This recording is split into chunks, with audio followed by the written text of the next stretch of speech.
Poème 387. Deux araignées. Dans les circonvolutions de ces méninges durs, aux synapses flinguées, aux neurones bousillés, besogneuses, au chaud, sous son crâne dégarni de farfadés cacochimes, deux araignées capturent, dans les fils de leur toile, d'obsédantes images, vives réminiscences de son cher passé.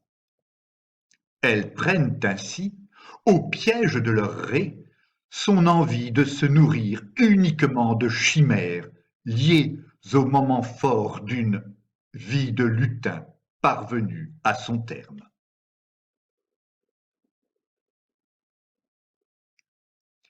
À demeurer stoïques, toujours en embuscade, les arachnides patientes. Campées sur leurs pattes velues, elles ne comptent pas leurs heures de guet, installées chaque soir au plus près de ces songes, hantées par des fantômes tombés de l'escarcelle d'un diable rigolard aux doigts de rebouteux.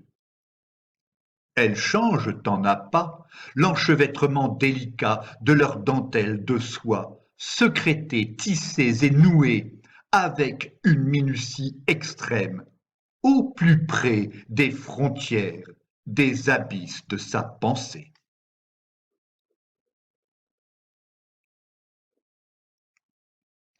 Insensibles et opiniâtres, elles enserrent et étouffent dans maillages et cordages de leur ouvrage compliqué les revenants d'une époque révolue, fiefés harceleurs. Avec le courage et la force de guerriers mercenaires là pour garder fermées les portes des ténèbres, elles jouent leur va-tout, par égard pour le djinn, à s'efforcer de chasser de sa tête son hier. Bien étrange migale, elle seule contribue à le libérer de ses jadis, trop lourds à ses épaules.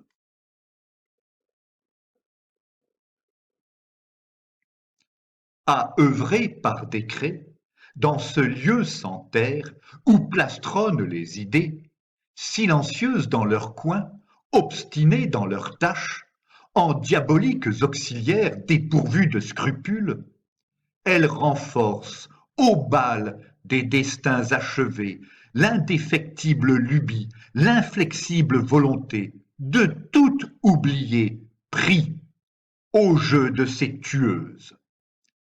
Travail de sape nocturne, le gnome dans le lit y puise un reste de force salvatrice qui l'aide tous les matins à se lever avec la rosée.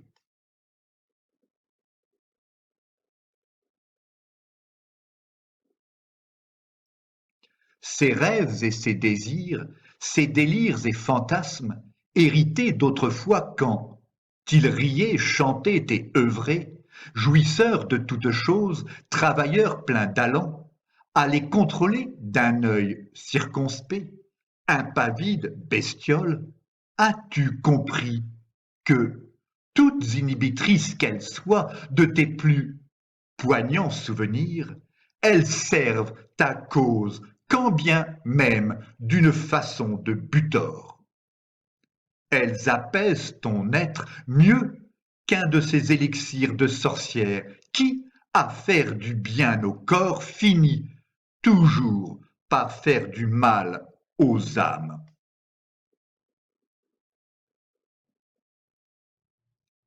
Dans ses entrailles, le feu de la passion, naguère dévorant, aujourd'hui, par ce biais contenu, perd en force.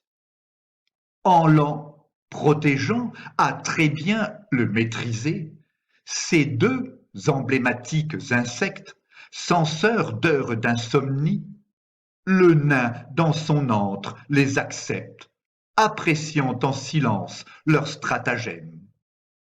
À décider à sa place, en reine du ballet, elle le cantonne au rôle de spectateur.